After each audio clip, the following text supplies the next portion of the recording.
data yang kami terima ini untuk kasus kriminalitas di Kabupaten Mataram ini menurun sejak 3 tahun terakhir, Pak. Kalau Pak Kapolres sendiri melihatnya penurunan angka kriminalitas di Mataram ini seperti apa, Pak? Sebenarnya penurunan angka kriminalitas di Mataram ini tidak lepas dari partisipasi masyarakat itu sendiri dan stakeholder yang lain dan pihak terkait, dari rekan-rekan kita, dari kepolisian, dari TNI bersama-sama, dan didukung oleh masyarakat, dan masyarakat memang sudah banyak yang sadar bahwa keamanan itu utama untuk memajukan Kabupaten Mataram ini. Ya.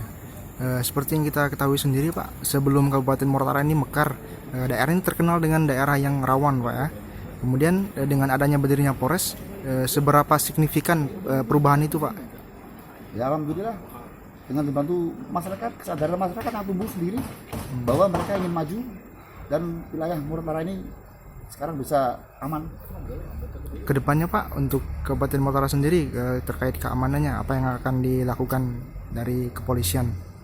Tetap kami selalu mengimbau, mengajak bersama-sama rekan kita TNI dan pemerintah daerah serta stakeholder yang lain, mengajak masyarakat, ayo kita menjaga Mataram ini, Kamtipmasnya kita jaga demi kemajuan Kabupaten Mataram ini, sehingga masyarakat, orang luar mau berbondong-bondong bersama-sama berinvestasi di Kabupaten Mataram ini. Jangan lupa subscribe, share, komen, dan like ya.